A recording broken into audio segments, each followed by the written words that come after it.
Good afternoon, colleagues. If I can kindly ask the panelists to join on the panel and everyone to take a seat in the room.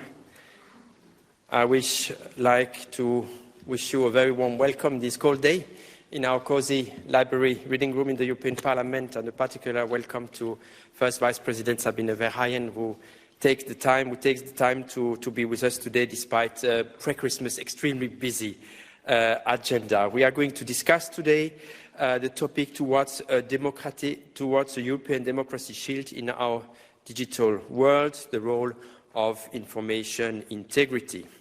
Countering foreign information manipulation and interference without compromising human rights and freedom of expression is a growing challenge for democracies worldwide.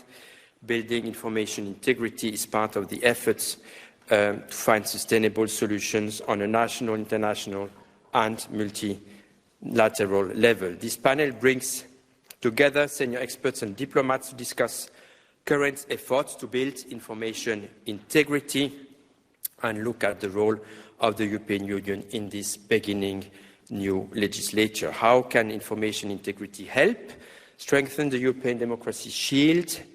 How does this fit into a bigger global democracy shield, and what does digital diplomacy play in bringing all key actors together? So Michael Adam, who is the head of our Digital Policies Unit here in the European Parliament, will lead the discussions, but before that we will have the privilege to hear a few welcoming words from our First Vice President. First Vice President von der Verheyen is here with us. She's a member of the Bureau Working Group on Communication, Outreach and Research, and also on various dossiers relating to IT and ICT. She has been member of the Parliament since 2009, and she has been chairwoman of the Committee on Culture of Education, which is also a field that is related to the discussions we are going to have today, and she is member of the EPP group. So First Vice President, it's a pleasure to have you with us today, and you have the floor. Thank you.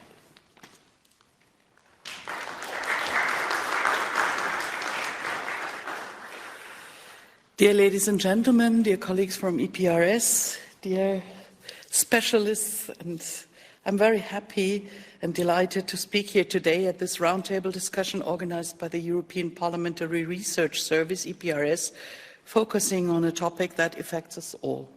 The digital information space has become an integral part of our daily lives and at work, shaping how we access information from opinions and engage with the world around us.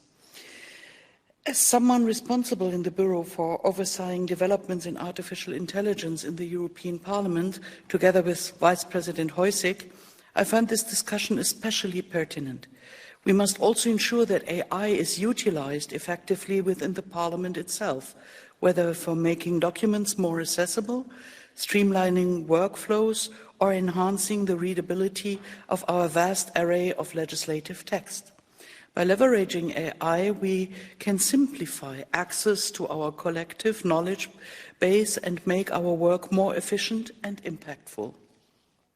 The motto of the EPRS, Empowering Through Knowledge, is one I have been advising for many, many years in the Cult Committee.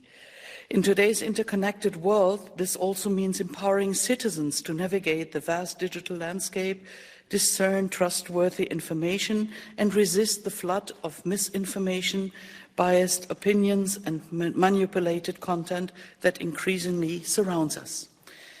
Let me begin by outlining 3 key areas of concern that underline the urgency of this topic. Over the past 2 decades, the digital information sphere has become the most prominent public space for debate, where we access information, shape opinions, and voice our perspectives.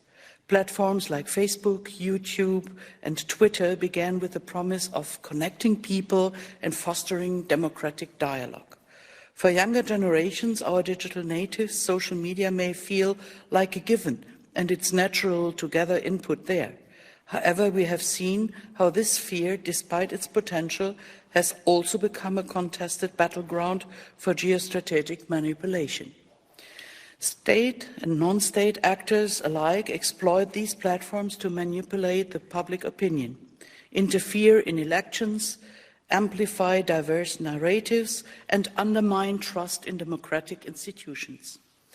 The rise of generative AI has intensified this, enabling the mass production and disinformation at an unprecedented scale. Tools like deepfakes and AI-generated content are used not only to erode trust, but also to manipulate public opinion covertly. Very often it is extremely difficult, sometimes basically impossible, to recognize such a fake, and the more the technologies develop, the more difficult it is for normal people. We need to respond as European Union. We need to closely scrutinize platforms like TikTok and their compliance with our rules.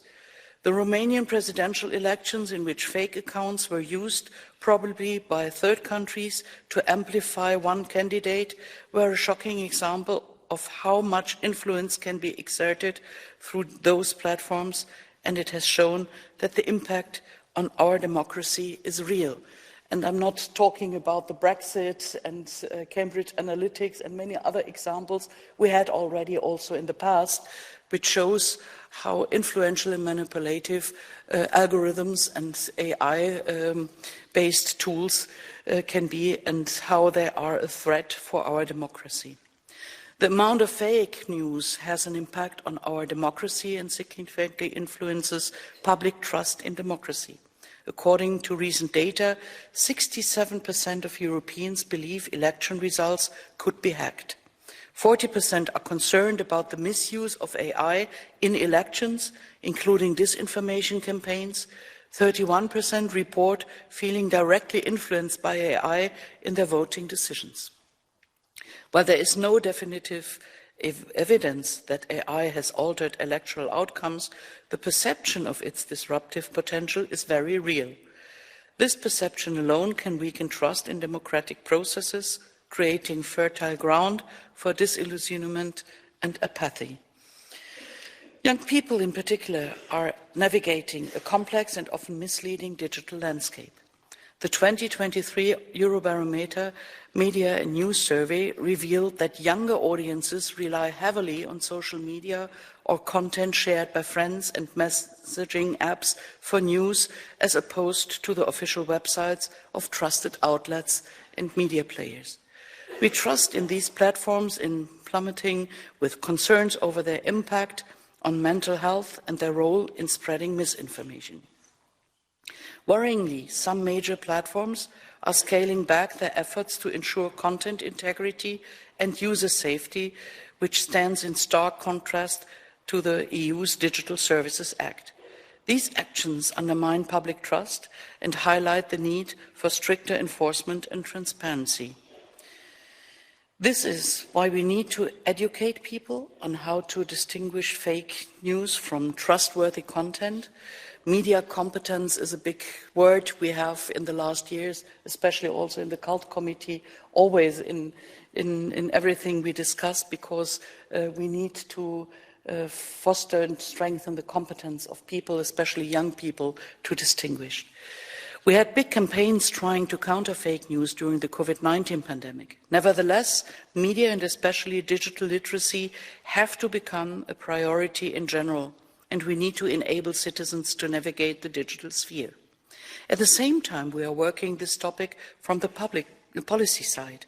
As the pressures on our digital information environment continue to grow, the EU is stepping up its efforts to safeguard our democracy. Commission President Ursula von der Leyen announced the European Democracy Shield in July 2024, aimed at strengthening our information space and safeguarding democratic values. This initiative links existing work to counter foreign information manipulation and interference with the implementation of key legislation and initiatives to boost the health of the information sphere. Key components of the Democracy Shield include some of our biggest regulations that we have worked on during the last legislative term. It is first the Digital Services Act, the DSA, which holds online platforms accountable for tackling disinformation and hate speech, which is a novum because beforehand they said we are just an infrastructure deliverer, we are not responsible for the content is done by others. But as they aggregate and they are promoting content in a special form, they are putting advertisement on content, they are reliable, and I think that is very important in the Digital Services Act as a new step. The AI Act, as another piece of legislation with its risk-based approach to regulating AI, including the use in generating manipulated content like deepfakes, is also a very important point in the legislative structures we made. And what is key to me, and I think also very important, is that AI has to be human-centered in future, and that is one of the basic points in the AI Act. And also when you talk to scientists and universities in the field of AI, it is very clear that AI must be human-centered and based on human decisions in the end, and there must be always a human control to what is done by AI and decisions that are taken or supported by AI tools. The European Media Freedom Act is also a very important piece of legislation because it promotes media pluralism and independence and strengthens the structures in the media sector to have really an independent media landscape. Then we have the regulation on transparency and targeting of political advertisement, which is also a key element on ensuring accountability in how political messages are delivered online, and that there is a transparency laid down so that everyone knows who is paying for a special content or advertisement that is done. The Shield also leverages the expertise of bodies like the European Digital Media Observatory, the ETMO, and its regional hubs, which play a crucial role in monitoring and countering information manipulation. The fight to maintain a healthy digital information environment is a collective effort. It requires the collaboration of policymakers, digital platforms, civil society, and each of us engaged citizens. I'm thrilled that today's panel brings together such a diverse group of experts and diplomats, each contributing a unique perspective to this vital discussion. Platforms and technical developments like AI are here to stay, and it is our job to create a safe framework in which we can use them. We need to ensure that our citizens are enabled to recognize trustworthy information. Otherwise, it will be very difficult to engage them in a dialogue, especially when it should be substantial. As we deliberate, let us remember that the stakes are high. This is not just about protecting our information space, it is about defending our freedoms, values, and democratic systems in the face of evolving threats. I'm confident that our collective efforts can ensure that democracy not only survives, but thrives in the digital age. Together, we can empower citizens, uphold our shared values, and build a resilient and trustworthy information ecosystem. I would like to say thank you to your attention, and I wish you a productive and insightful discussion, perhaps also with further steps towards a more AI-based European Parliament, but also a public space which is AI-driven and supported, but not dominated by AI in the sense that we are not able to make our own opinion in future. Thank you very much.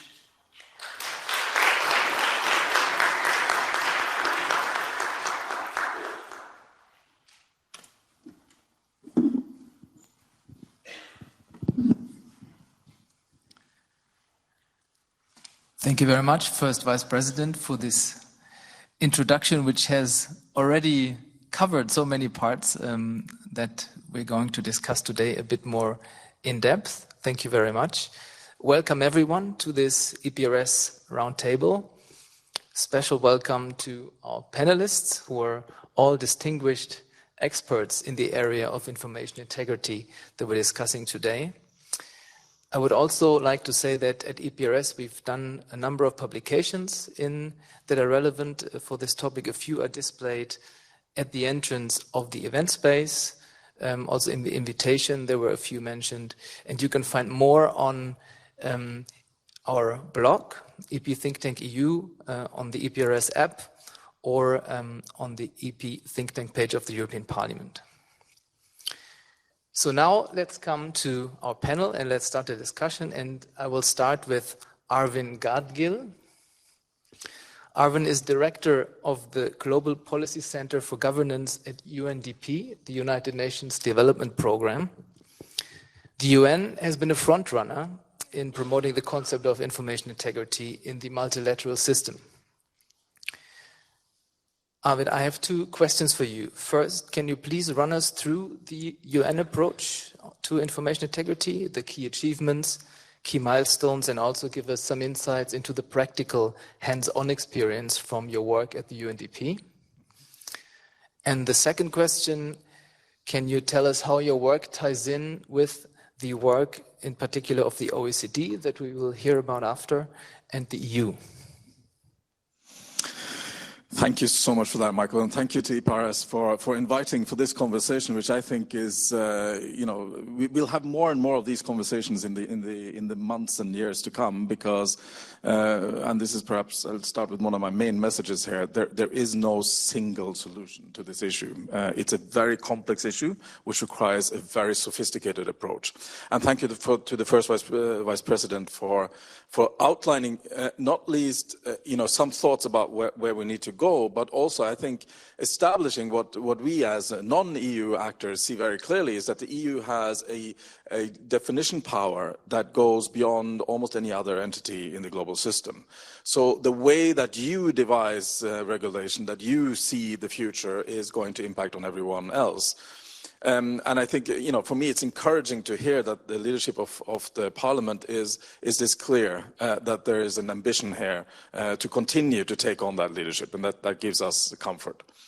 And if I may also, Michael, just quickly reflect a little bit, because on the European Shield for Democracy idea is also, I think, again, as an outside observer of this, it looks like a really interesting concept that can have a lot of meaning for European citizens, but also for people outside of the European area.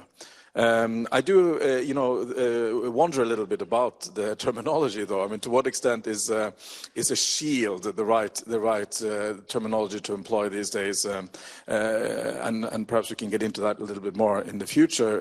In the rest of the conversation, because, when it comes to information integrity challenges, there isn't any aspect of that problem that can be limited by borders. There's no aspect of that solutions to that problem that can be limited by borders. And while I'm sure it's not intended that way, a shield does sound a little bit like it's a barrier that's being erected towards the rest of the world, which I really do hope is not the case, because we need the EU to take continued leadership on this. So, sorry, that was a long. I'm not answering your question. So quickly, the United Nations system. Well, I don't think I know of any UN agency that doesn't work on this issue. It's important to say there's no single, UN agency that sort of has the authoritative leadership on this. There's some agencies that have more, investment in it. UNESCO is one of them, and of course, the World Health Organization had a lot of interest in this during the pandemic and in the aftermath of the pandemic. The United Nations Development Programme, and just two words for those who don't know us. The United Nations Development Programme is the biggest development programme in the UN system, and we are present in 170 countries, which is basically what gives us the strength of implementation that we have. We also sit very close to government, so it's a way we use our position to explore these kind of issues with governments directly, but of course also with civil society researchers and other opinion makers. And UNDP, what we are sensing is, that this is going to be an increasing programming area for us. At the moment, we have deep engagement in at least 30 countries from the United Nations Development Programme on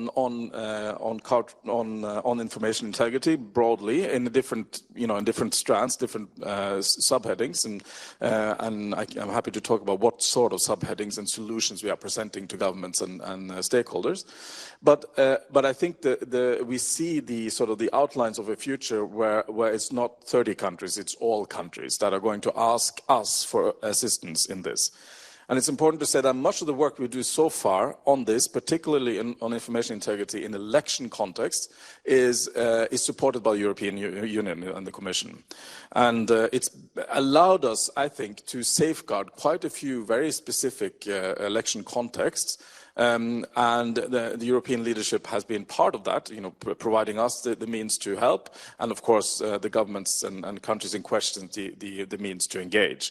So the big message for me is this will become more important. We have some experience on how to reach success on this, and we need European leadership. And then on your second question, part of our realization as we started unpacking this 3 or 4 years ago, is that there is no single technological solution to this. There's no single social or political solution or legislative solution.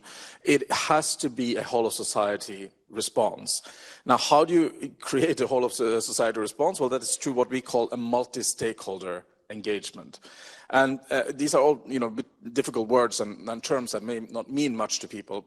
But it means for us to, with a lot of commitment, entering into trusted relationships with partners such as the OECD or the EU, research institutions, and civil society organizations, for committing to long-term collaboration to unpack and find solutions to these problems. And we do that in very structured ways. For example, we lead the Global Action Coalition on Information Integrity in Elections, which is, I think, probably the world-leading multi-stakeholder group that unpacks these issues and try to present to countries and international organizations actual practical steps to combat the lack of the information integrity. But we also do it in more informal contexts where we do reach out and research and do together with research partners and do analytical work, and you'll find a lot of that on our webpage for the UNDP Global Policy Center for Governance. I see my time is running out, so I think I'll leave it there, Michael, and I can fill in the gaps a little later.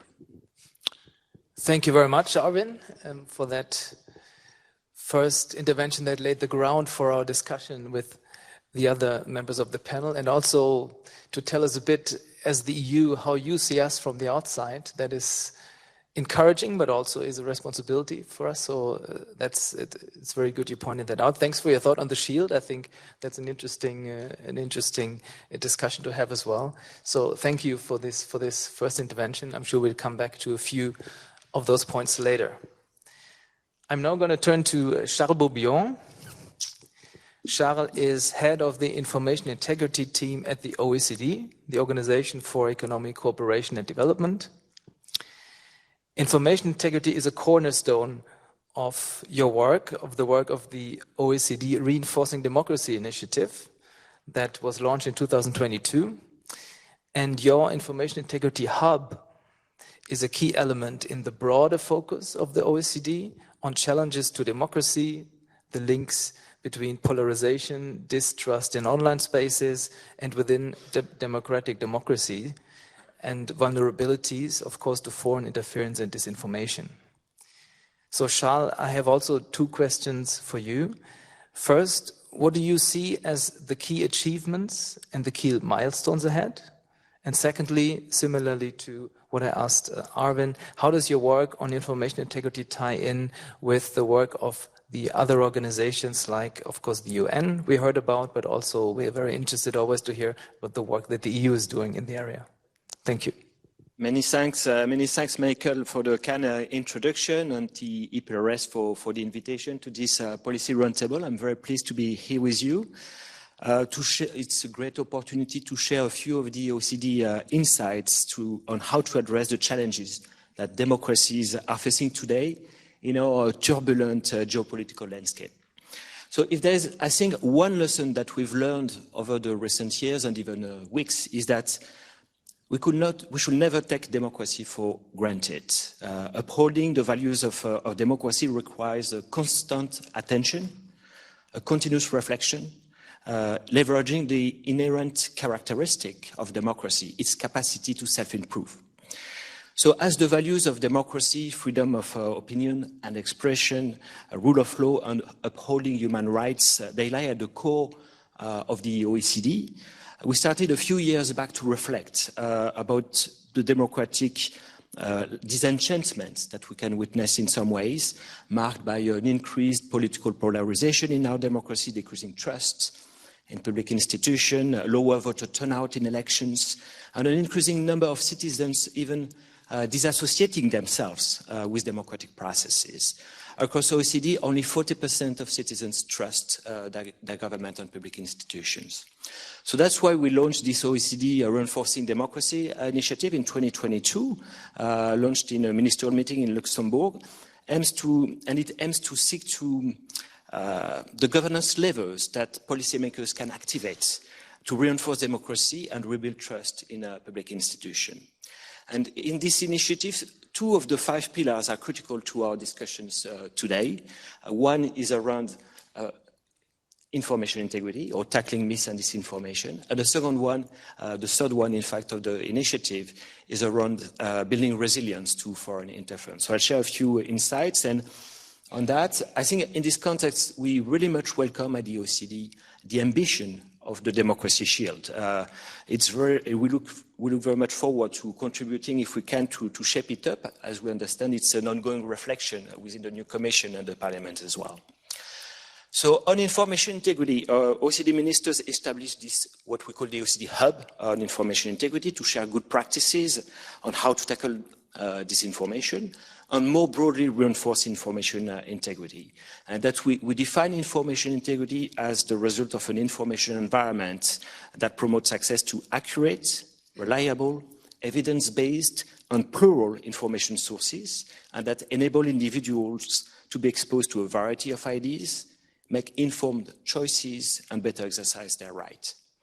So our approach on information integrity is really rooted in efforts to uphold the rule of law, freedom of opinion and expression. And this is the main challenge, I think, when we want to tackle disinformation and design public policies to reinforce information integrity.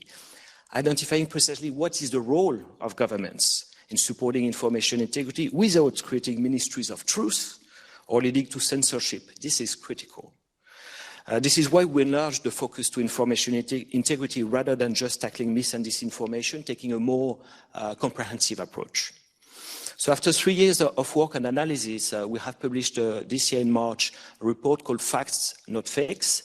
It's available online, Tackling Disinformation, Strengthening Information Integrity. And we are now finalizing on this basis an OECD standard, what we call an OECD recommendation. We just finished the public consultation on this new instrument last week. And basically, it encourages actions around 3 domains of action, 3 objectives. First, we need to consider how to boost societal resilience and support engagement of all actors in society. Here we are talking about media literacy, critical thinking skills that need to be cultivated in children and adults as well, to empower them to identify and counter the spread of false and misleading information. We need also policies to boost societal resilience through greater understanding of how information flows, and we need to promote their research, as well as access to data for researchers, including data of digital platforms. So that's the first on societal resilience. Secondly, building information integrity rests in large parts on the actors that produce information and the channels through which it is disseminated. So here we look particularly at both digital platforms, but also traditional media and journalists. On digital platforms, and in particular social media, we need to move beyond traditional self-regulation. It's proven not to be enough at all. Even the digital platforms nowadays, certain of them are requesting this. So this is about policies to increase, as the Vice President was saying, transparency, encourage accountability on the vehicles through which it spreads. So we're talking about content moderation, algorithmic ranking, also political advertisement as well. To this, we will need to add how we handle, of course, the role of AI in the information space, including through deepfakes and the artificial amplification of content. And the EU Digital Services Act is a good example of European leadership in this area. And last but not least, the third dimension of the framework involves upgrading the government's institutional architecture.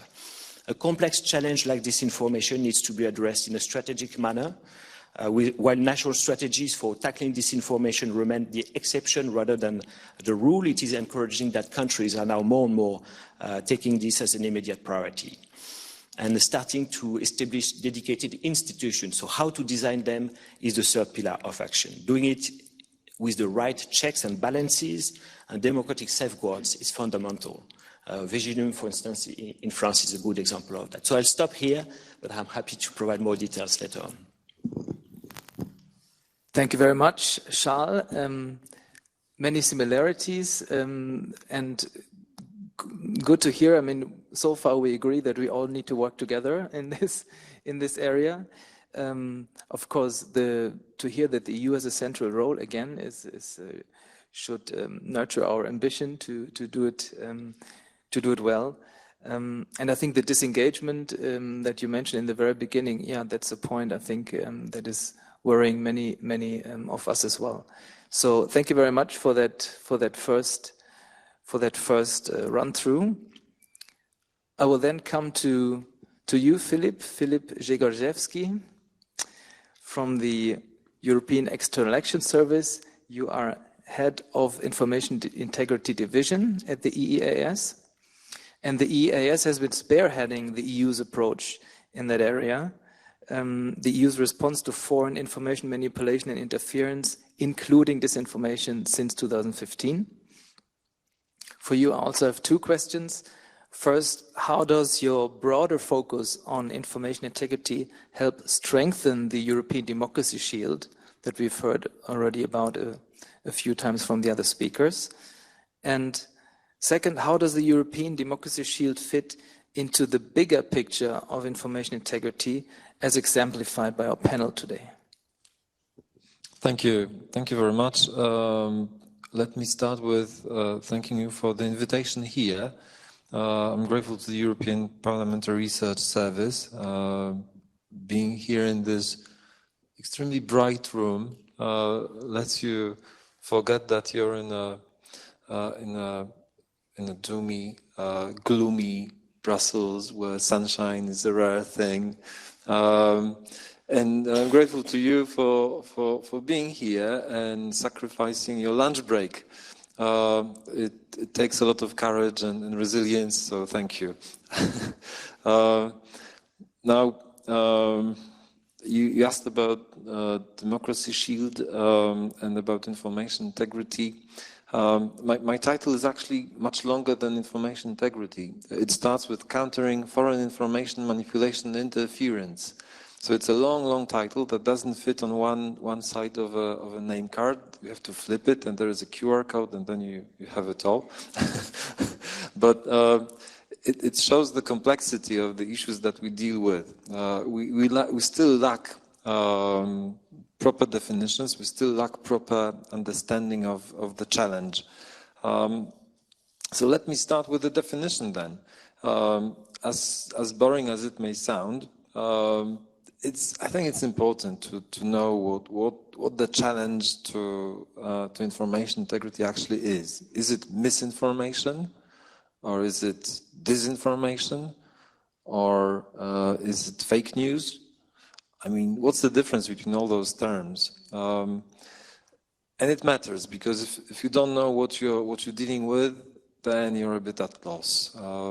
So within the European External Action Service, we decided to focus on one particular definition that encompasses the threat in the best possible way as we see it. And FIMI, foreign information manipulation and interference, as we understand it, is a pattern of behavior that threatens or has potential to negatively impact values, procedures, and political processes, and such activity is manipulative in character and conducted in an intentional and coordinated manner.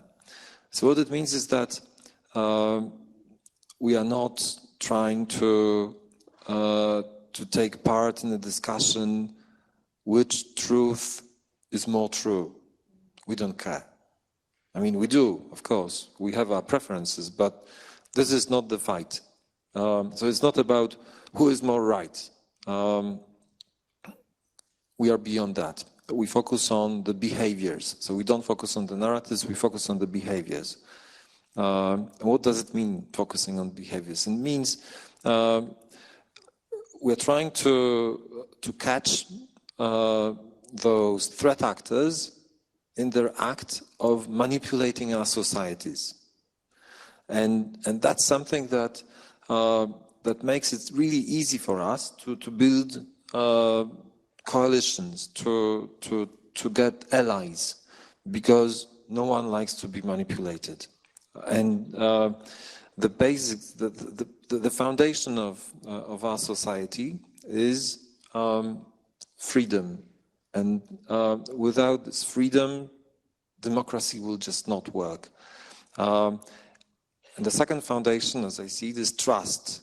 You have to trust something. And if information and freedom are there to feed democracy, you need to trust this information.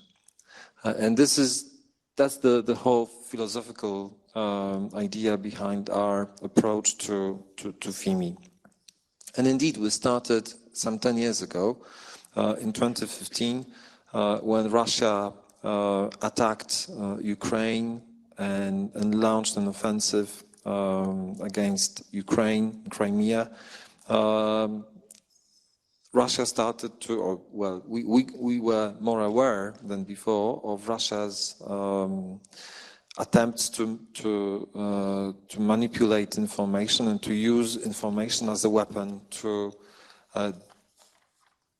basically to disrupt our trust, to hit our core values of democracy of the European Union. And now we have a comprehensive policy on FIMI, on foreign information manipulation and interference, and we have a toolbox.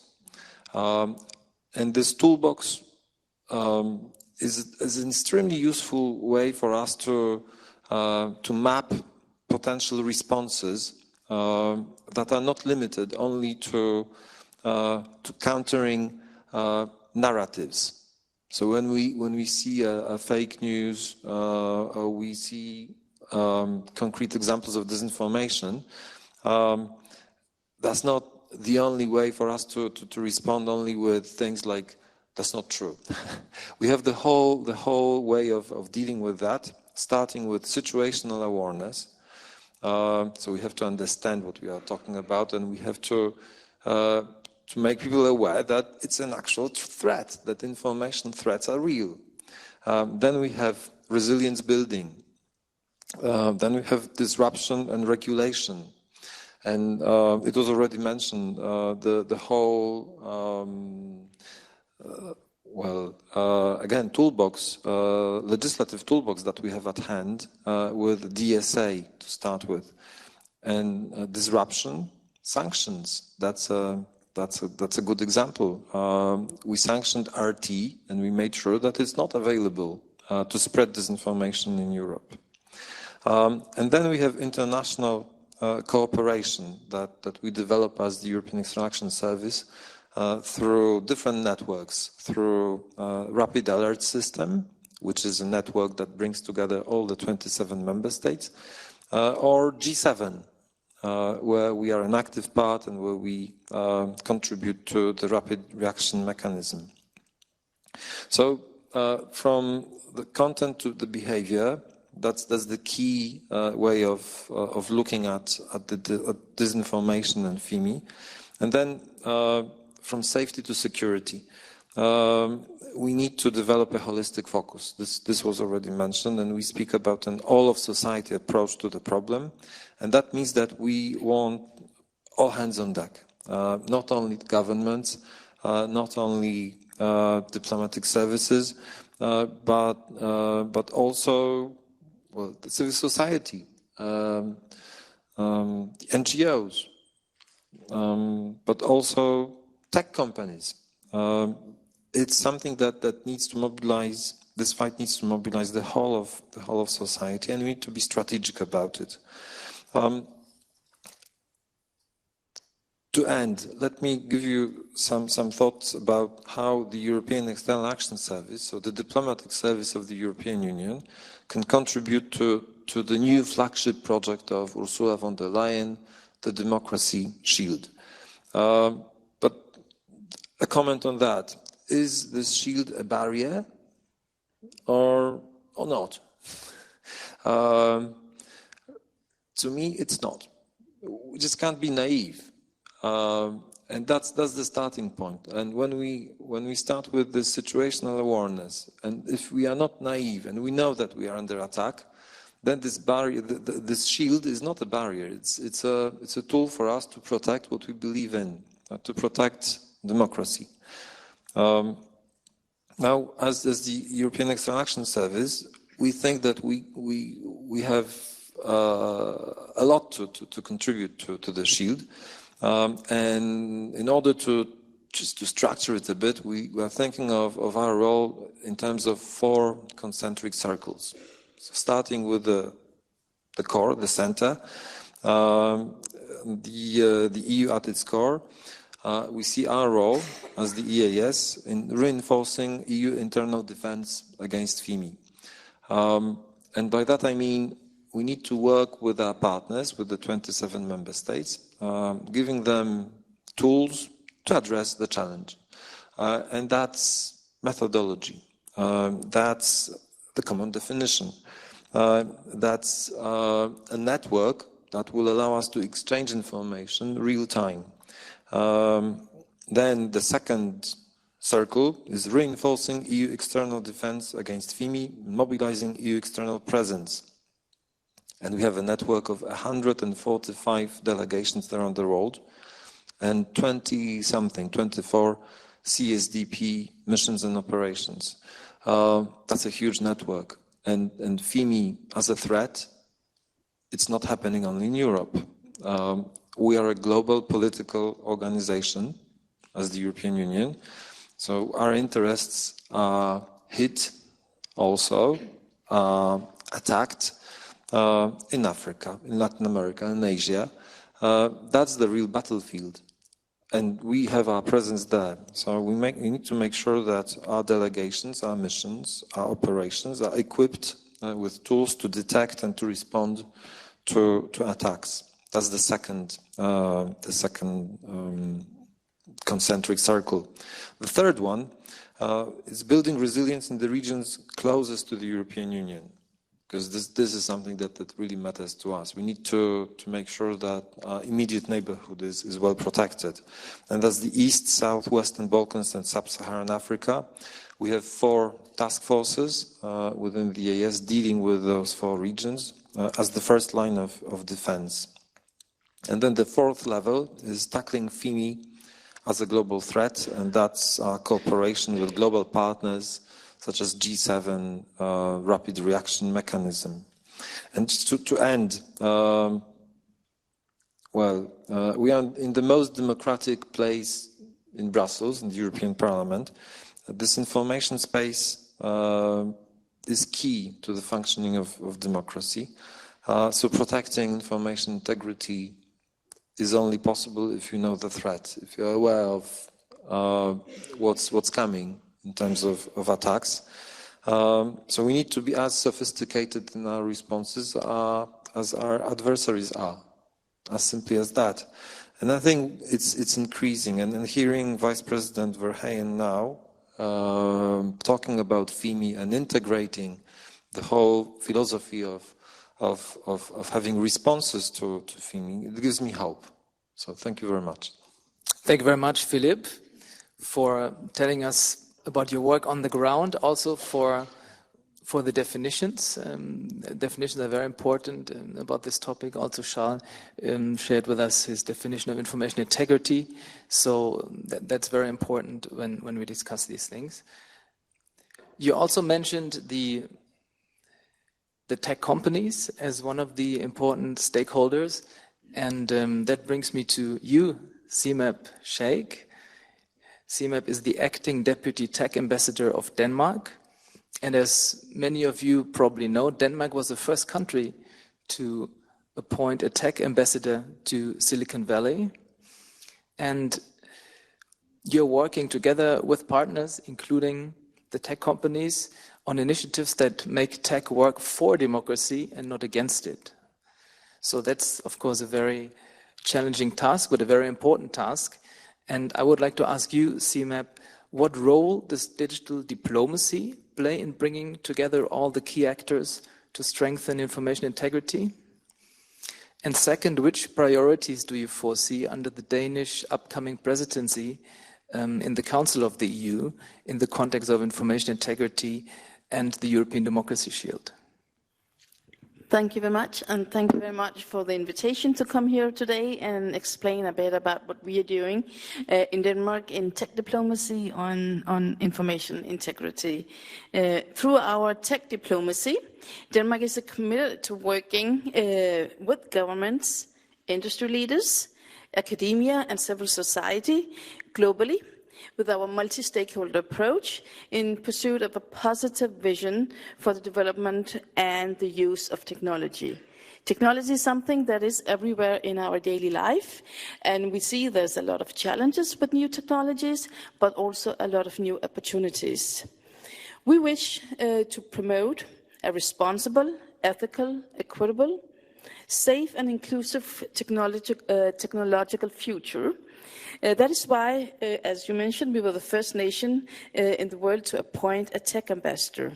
So we engage directly with the tech industry, but also the broader community working on tech, that being also, advisor, experts, both in Silicon Valley, but also in Europe. Actually, we moved our tech ambassador from Silicon Valley to Europe, to Copenhagen last year. Also in the recognition of that we need to be stronger on technology and digital policy here in Europe. So we have, as our tech ambassador has a global mandate, we decided that we need to focus on what is going on in Europe rather than only seeing what's going on in the US. So what are we doing? We try to reach out to the community, to our stakeholders, to understand technology trends, influence the industry, contribute to policies that support responsible innovation and promote global norms and foster new partnerships. So the partnership approach is very near to us, and we also want to include, a global multi-stakeholder approach, which also includes the global South. That is also what we have been working for in, the UN-led processes on the Global Digital Compact that has a very big part on information integrity also, and on AI and the use of artificial intelligence. But let me just take you back a bit, back to 2020 when we talked about where we had the outbreak of COVID-19 pandemic. We had a lot of false claims were circulating on social media about the prevention and how to treat COVID. False claims as drinking bleach or pure alcohol can cure coronavirus infections. This is an infection cause for reducing population growth. Or, 5G installations are spreading the virus. And the main dissemination channels for these false claims were social media platforms. And so the COVID-19 pandemic also underscored the importance of getting the facts right. But now I understand we're also moving away from the facts, but also to see who is behind those, who are the actors behind it, and what's the behavior. And that's a good approach. But both before, during, and after the COVID-19 pandemic, Denmark has taken the multi-stakeholder approach to countering foreign interference operations and disinformation. So the inherent complexity of securing information integrity makes it crucial to build the partnerships that I mentioned before among the private sector, civil society, academia, and governments. I will give you a few examples on how we use this approach in the Danish tech diplomacy. So during the COVID-19 pandemic, we actually gathered social media companies such as Facebook, now Meta, and Twitter, and like-minded countries discuss what these social media companies do to counter, foreign influence operations and disinformation, and how governments can help to counter it. So it was a very close setup, but where we actually sat around the table and discussed what are the strategies, how can we actually deal with those challenges. Another example, this is not related to coronavirus, is actually the Freedom Online Coalition, Here, Denmark is leading a multi-stakeholder task force together with the Netherlands and Wikimedia, which seeks to put forward a blueprint for the information ecosystem online, where we promote a holistic and positive vision for the information ecosystem. With a lot of focus on inclusion, on agency, and how to build trust online. Then we have the Digital Democracy Initiative, which is actually an offshoot of the Tech for Democracy initiative, where we are supporting efforts in developing countries and regions of crisis to help civil society use technology in their work for democracy and human rights. So these multi-stakeholder frameworks actually ensure a constant dialogue with key actors in the information ecosystem.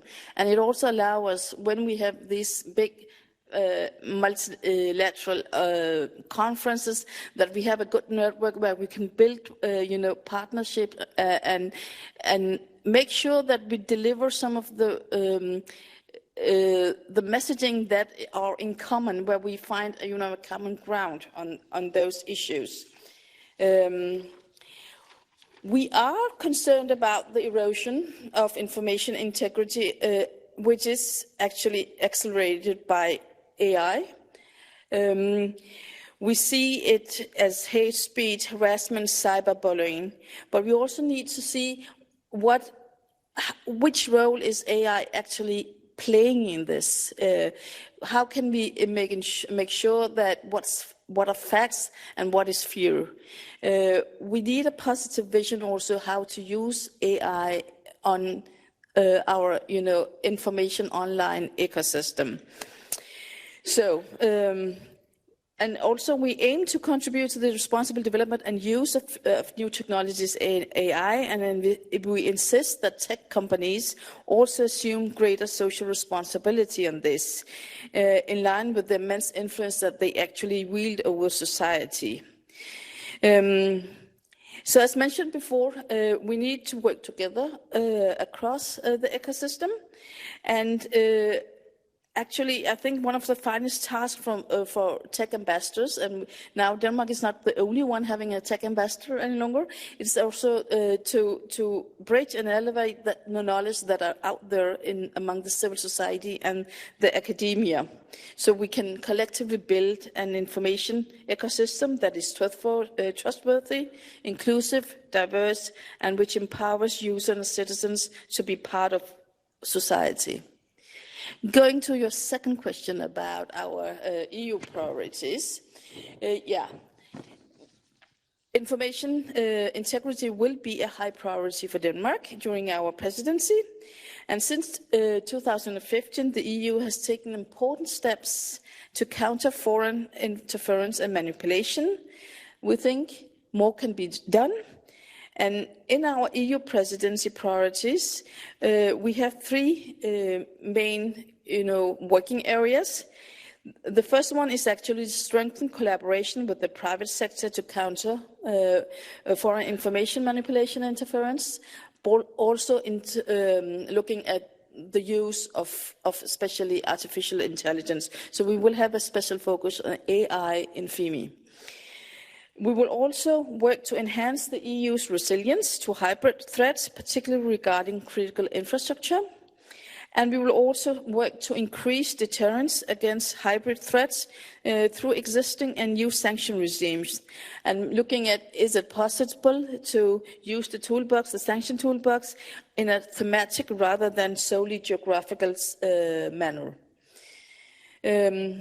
Denmark also welcomes the announced initiative on the European Democracy Shield. We haven't seen, the details of it yet. We are still waiting for it to be proposed. So looking forward to see the more detailed part of it and also the timing of it. But we think if it's done right, it could have the potential to further strengthen the coordination and effectiveness of EU's response to FIMI, as a tool to increase our resilience and safeguard our democratic systems.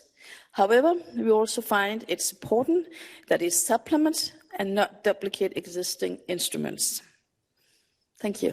Thank you very much, CMAP. to tell us about all the initiatives and partnerships you're working on, and of course, to hear about the role of AI being so important. That is something also that's, I'm sure, on many people's mind nowadays. It will be very interesting to see maybe also how AI, which is part of the problem, whether that can also be part of the solution, and in which way, right? So that's for sure something we can also come back to. That brings me to Naya Benson. Naya is a policy analyst in the Members Research Service of the EPRS. Naya has just spent 4 years in Washington, D.C. in the European Parliament's liaison office. And Naya has also just published a briefing on the topic of information integrity, which you see at the entrance, and you can also find online. Naya, you've been following this topic of information manipulation and interference since 2015 now. Would you like maybe to connect the perspectives from the panelists that we've heard today with the trends that we're watching now and also in the next legislature? Thank you very much. I'll start by connecting some of the dots and then highlight 3 specific dots or issues that we are and will be watching in the future. And I'll focus on our research perspective, so not the political perspective. So we have different layers of dots to connect. We can draw a clear arch, I think, between the work in the multilateral dimension, such as the efforts that both Arduin and Charles have detailed, with the European dimension, including the EU's work on the external side, where Philip's unit is leading key parts of the effort to counter FIMI and support information integrity even beyond the EU, which I think is a very important thing to remember. And then last but not least, a national perspective, the perspective from the Danish Tech Embassy in Silicon Valley, which is a global effort and embodied by CIMAP here today. So overall, I think that the conversation today, you can argue that it takes place through the lens of diplomacy, sustainability, and also rights. I think these are the 3 keywords that we could focus on and remember from this conversation.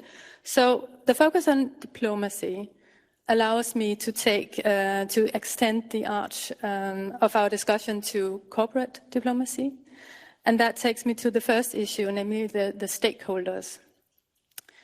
And some of the most influential stakeholders, as you also mentioned, Michael, in our context are the big companies, the big tech companies that you all factor in or interact directly with, and that the EU has included in key parts of the work that has led to our digital regulation.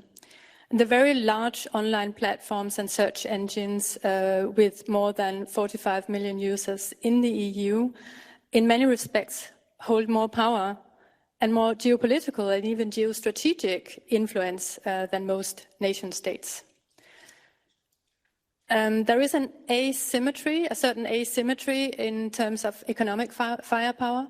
Sometimes corporate actors that can control parts of what you can call our collective cognitive infrastructure, which is also critical infrastructure, are clashing directly with democratic governments. And this asymmetric power over our cognitive infrastructure takes me to the second issue that I think is worth highlighting, sustainability. The different pressures on those who produce, verify and fact-check the reliable information that is a key part and a very costly part of our information ecosystems. So there is a lot of focus, as we also heard the first Vice President mention, on social media in elections, with ongoing investigations into TikTok's role in recent elections in Romania.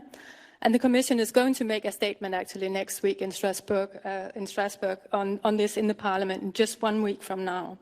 So another less visible, literally less visible example is that Google has been experimenting with removing EU news from search results and Google News for 1% of users across 8 member states. And that includes Denmark, France, Poland, Italy and Spain without informing the users. Google is also updating its search results using AI to transition from a search engine, an ad-based search engine, of course, to an ad-based search and answer engine, where the traffic is diverted from the website that produces the knowledge, which is very costly, to Google itself. And that actually also goes against media literacy efforts, because it does not train people to pay attention to the source that they are using. That reduces traffic to the websites. It affects their ranking, it affects them financially, and it also affects users' direct access to reliable news media and verified knowledge. For example, the Danish and the Norwegian national encyclopedias that work as direct bridges of verified knowledge between academia, universities, and citizens, as opposed to Wikipedia, which is increasingly targeted by manipulation campaigns. So at the same time, fact-checkers, researchers, and others who work to counter disinformation are under increasing legal and political pressure, not only in authoritarian states, but also in the US. That takes me to the third and final issue, or dot, that I would like to pick up on: rights. And the intersection between what Anu Bradford sees as 3 different models for tech regulation that will affect our global information integrity in the future. So we have the EU's rights-driven approach, we have China's state-driven model, and then we have the US market-driven model. And speaking of the responsibility also of the EU, in the next years, Brussels will be enforcing its rights-driven digital regulation that affects especially very large online platforms and search engines with more than 45 million users in the EU. Most of these companies are based in the US, and TikTok is also one of them. At the same time, there are signs that the US market-driven model is taking an even more explicit direction, with tech investors and companies having direct influence on and in the White House. We've already seen underlying tension between these 3 models, but more pronounced versions of them, I think, are likely to create more visible rifts between the Brussels effect, the Beijing effect, and what you can call the billionaires effect. One of the key tests in this arena is the Commission's upcoming decision on potentially and a potential fine for Elon Musk's X over breaches of the Digital Services Act. And I've mentioned some of the challenges that we are watching related to corporate diplomacy, sustainability, and rights. So now I've painted a little bit of a gloomy picture. So I will give the floor back to our guests to maybe end on a more positive note. What do you see as the main opportunities and future milestones in your work in the coming months and years? And where do you see your work on your various levels converge?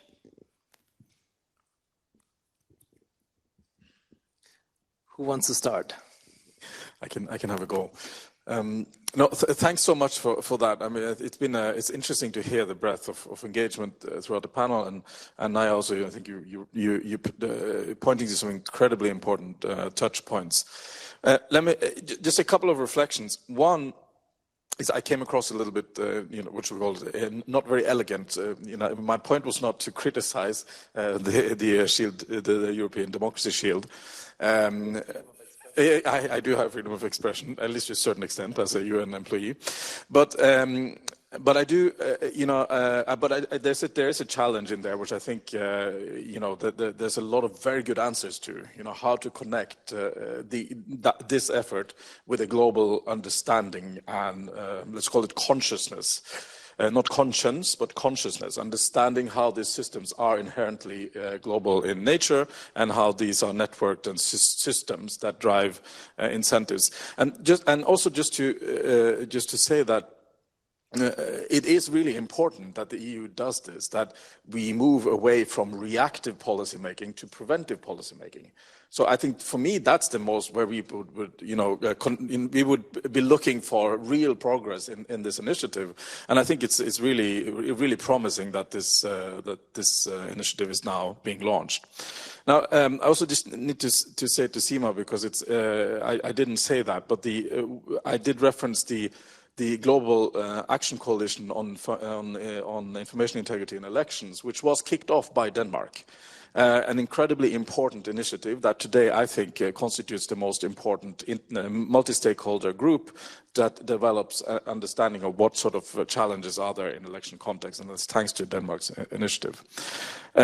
Now, for the future, I think one of the things that we've done a lot of research on the consequences of and the dynamics of information disintegrity. In fact, information integrity, we were the first to use the term, and we unpacked it as was mentioned here, misinformation, disinformation, and malinformation as three different kinds of types of information that destroys the integrity of the public sphere. And we also, as I said, now implementing effective programming in more than 30 countries. But what's next, right? For example, what we're experiencing is that many of the instruments that we're getting EU funding for example, on fact-checking or on monitoring social media, where we apply artificial intelligence engines together with human minds and try to find both what is the magnitude of the problem and also try to actually combat the problem.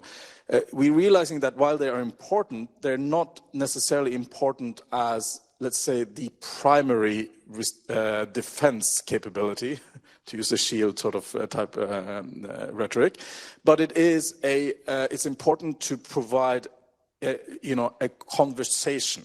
So fact-checking, I think, for the future will be less important as an actual field a way to protect the public conversation, and more a tool to create conversation about the public conversation, if that makes sense, right? So fact-checking is less, it's less of a operational tool for us in the future, and that's because of how technology is evolving. So what does that mean for us? Well, I do think we're discussing this right now at the Global Policy Center for Governance. Where should our research, which direction should it take us? And broadly speaking, there are two areas, and I'll end with that, Michael. One is on what we call pro-social design. And this is something that we would like more partners to help unpack.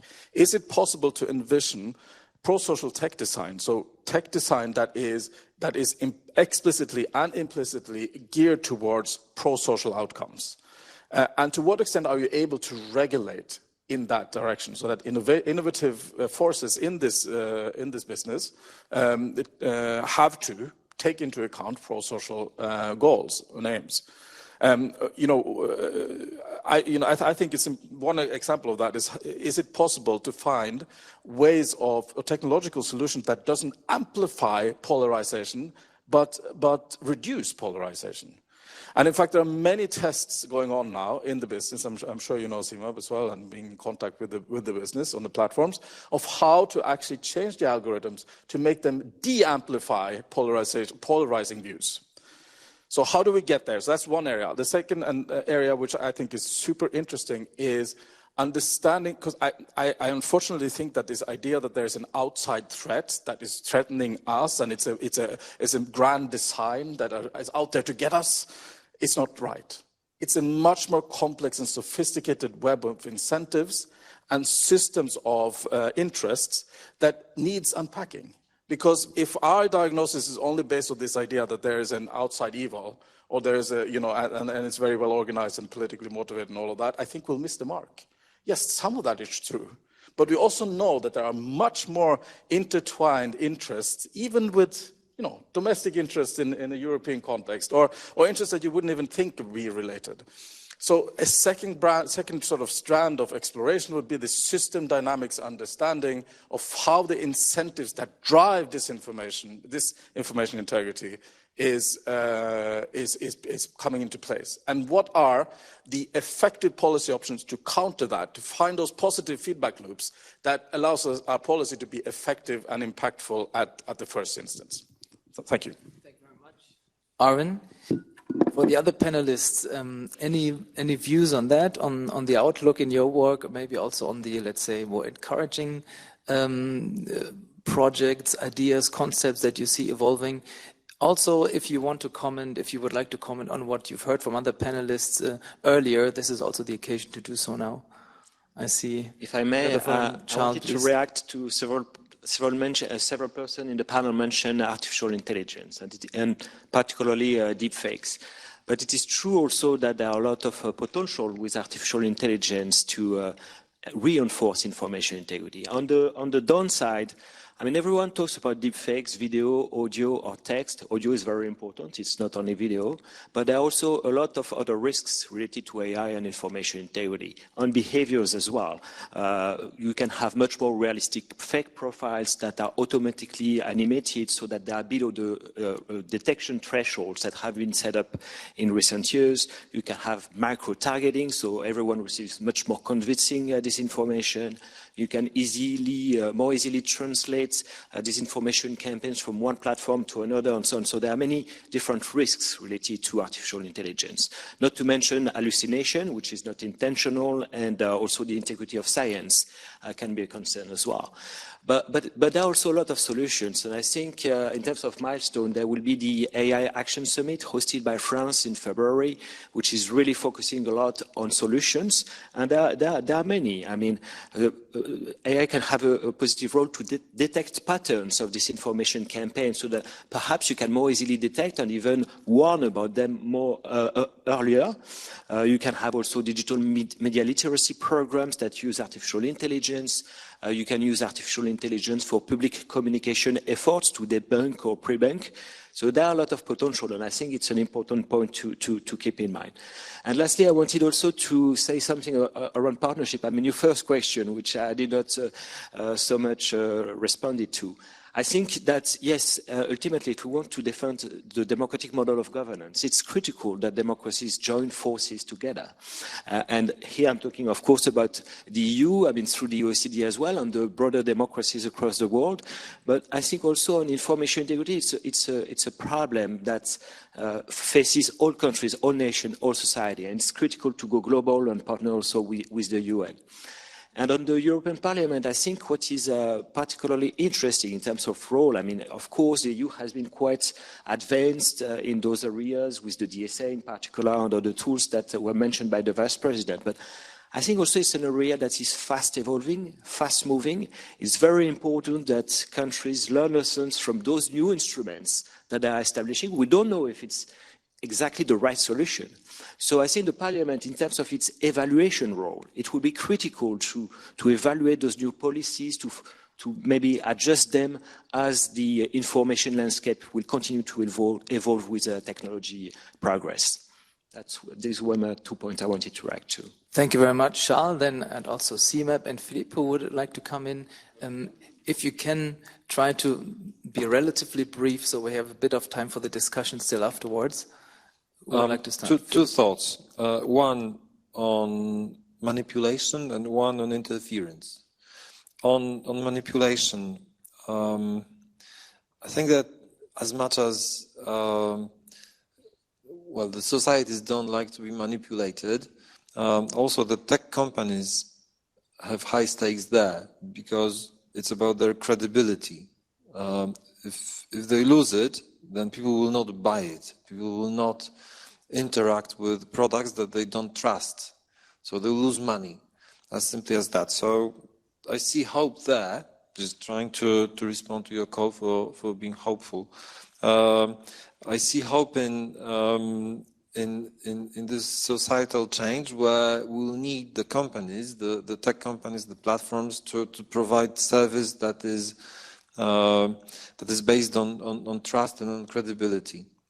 So as those platforms and tech companies are now monetizing mistrust, and the algorithms are pushing people to just basically to generate emotions, and negative emotions sell better than positive emotions.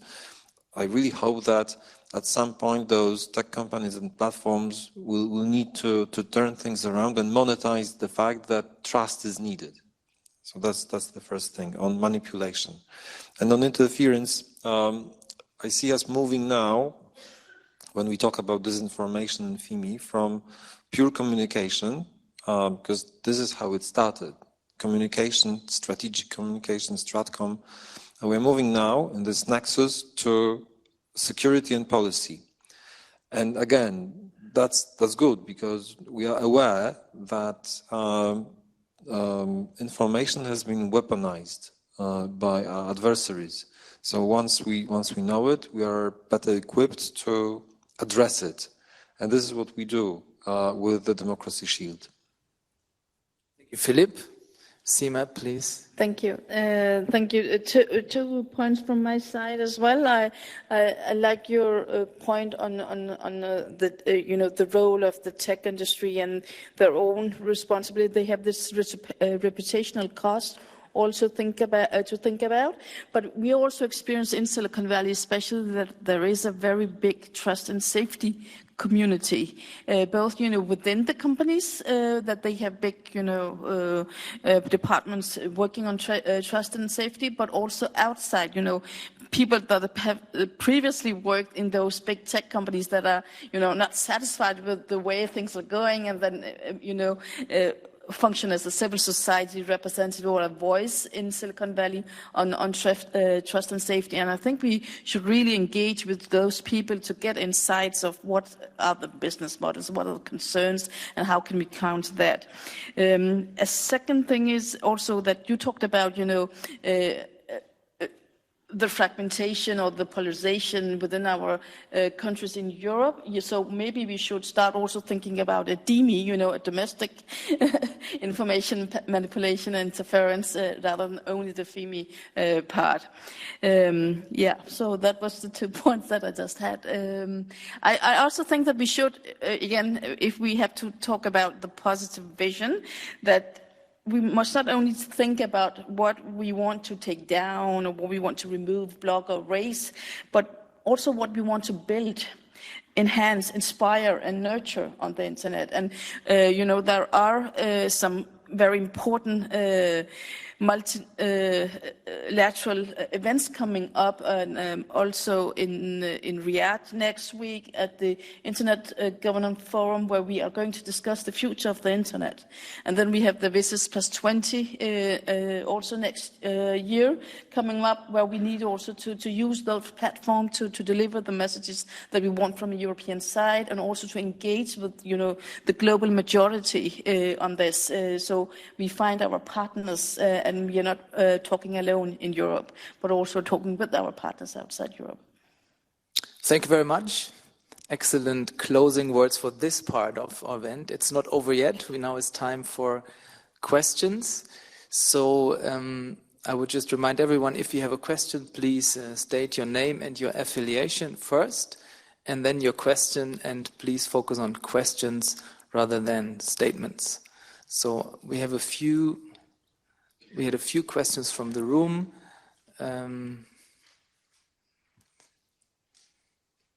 We start here.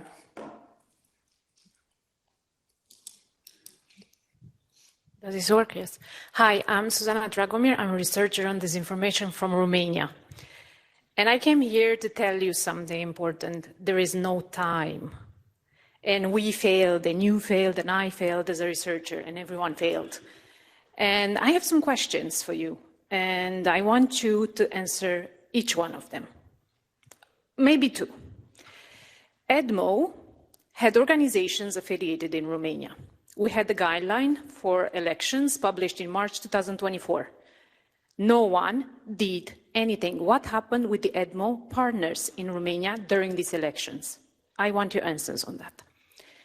Secondly, we have a DSA that everyone has praised in this room and is praising all the time. DSA doesn't work, and I'm telling you why. Because our authorities back home do not enforce it. Our agency, who was supposed to monitor elections, do the oversight on elections and moderate elections, in their report, which was published by the Council of Defense, said there was basically no interference. What do you do And this is the question for you that encompasses everything. You have partners paid with EU funds that do basically not their job.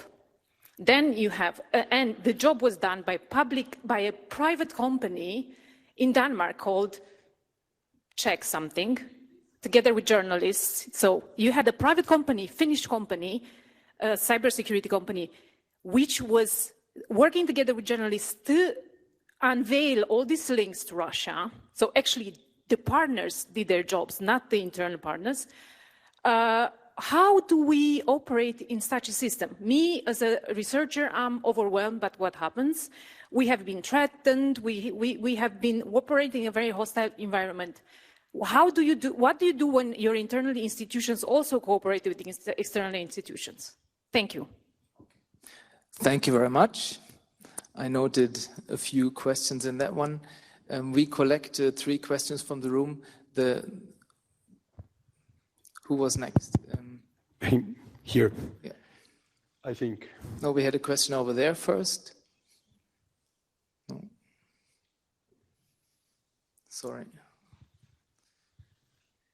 Yeah, thank you very much. Thank you for the interesting discussion. The fact that we all have to work together, I've been repeated several times. And so my question would be, to what extent is this possible with more and more fragmented internet? I think experts call this the splinternet. And so how the two are possible? Thank you very much. Thank you. And then here and the gentleman.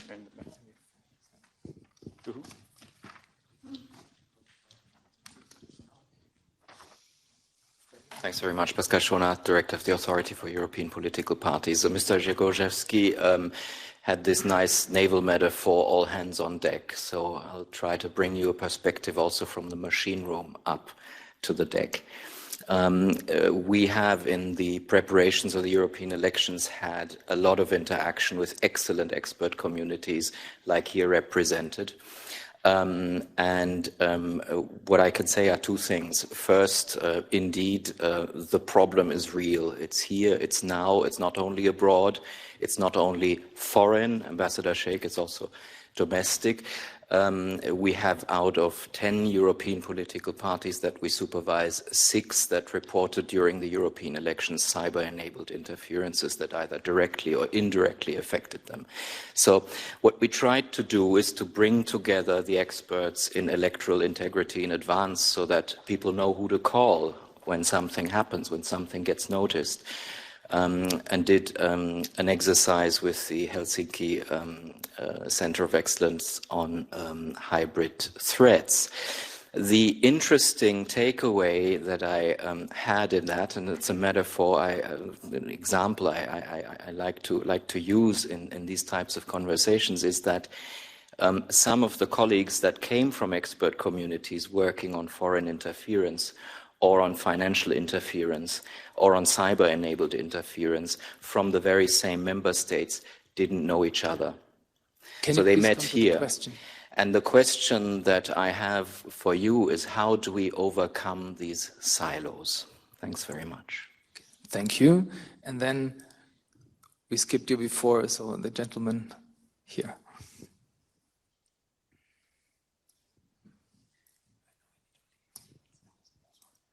Thank you very much. Sebastiano Bertagno from ACT, the Association of Commercial Television and Video On Demand Services in Europe. I was just quick question, because I think there was a very interesting discussion, but there is an issue that was overlooked, which is the role of traditional media in this discussion. It was mentioned by Naya, and thank you for that, but also it wasn't mentioned as a possible partner to fight against disinformation. So I'm wondering if the Danish presidency will work with the media organization to fight disinformation among the private partner that you are planning to consult. Thank you very much. Thank you very much. We leave it here for this round of questions. There's a lot more, which is great, but let's give the panelists a chance to answer. And talking about chances, Arvin will also give you a chance to catch your train, because Arvin will need to leave us, unfortunately, sharp at 2 o'clock. Thank you very much for joining us. It's been great to have you. And we will do our best to continue the discussion. Thank you. Then to the questions, I would say, let's start in the order they were asked. The first set of questions, but I think if you focus on one is fine. It was on the situation in Romania. Philip, if you would like to come in on this. Thanks. I share your pain. I think we were surprised. Why? It gets back to the situational awareness. I think it could be better. It could have been better. Our situational awareness was not up to the challenge. We are learning by doing. This is a highly creative field in which we operate. You're part of the community, analyzing but also fighting FIMI. So you know as well as I do that the threat actors are creative in the way they attack us, and we have to be equally creative. On EDMO, that's not a network that the EAS is responsible for, so that's not a question that I can answer. On how we can operate in such system, I think we have good tools still. So creating a community that links well with the second question, overcoming silos, that's key. And this is what we are trying to do with the RAS network, Rapid Alert System, where we bring in the member states into the sharing of information, but also joint reactions. Also calling those perpetrators by what they are, being open about what we see. Now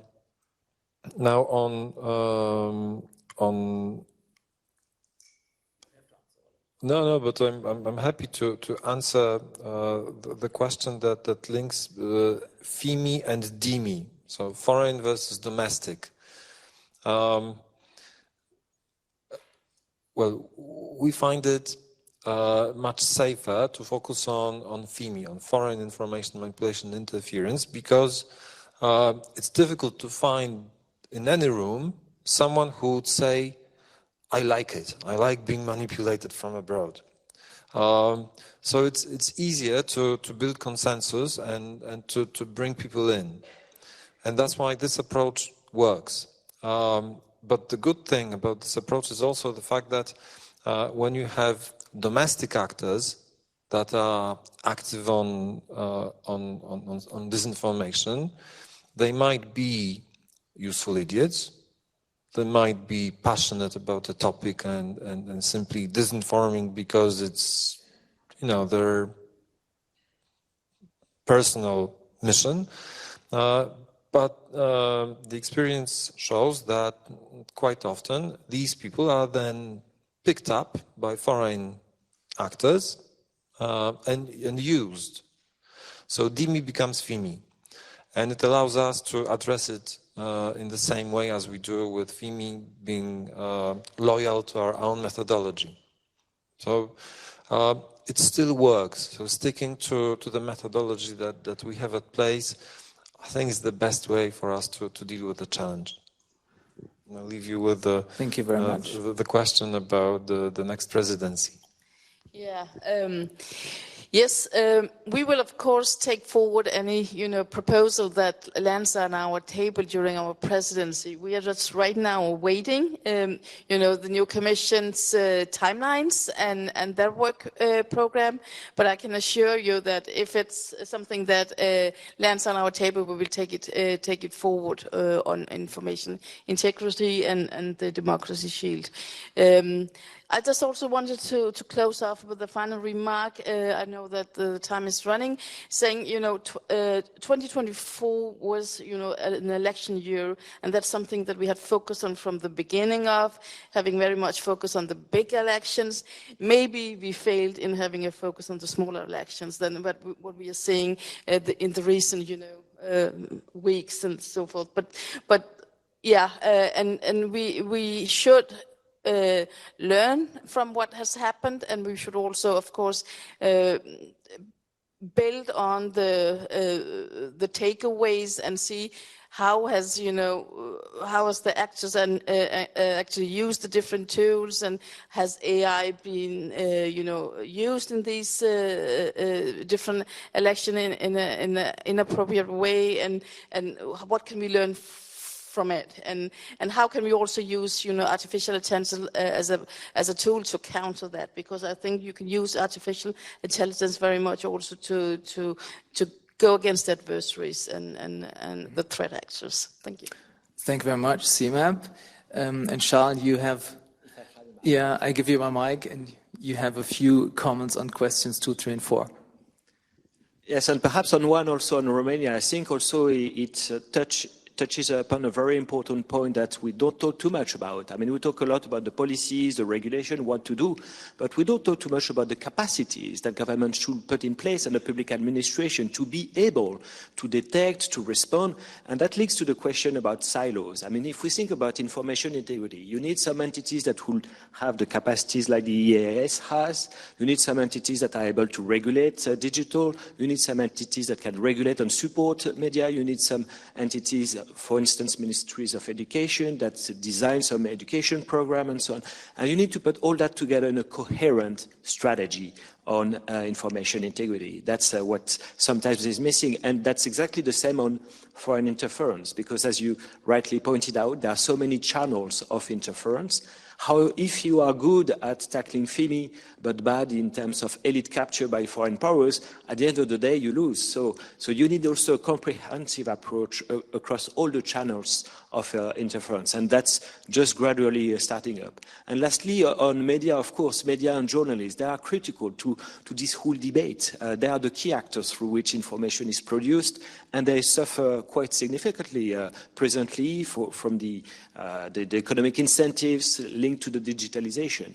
So that's very important to find ways, but as a government, democratic ways to support the economic models of media and journalists as well. Thank you very much, Charles. And to finish off, let's have one question from the online audience as well. There were a few questions, or many questions. Polona will tell us.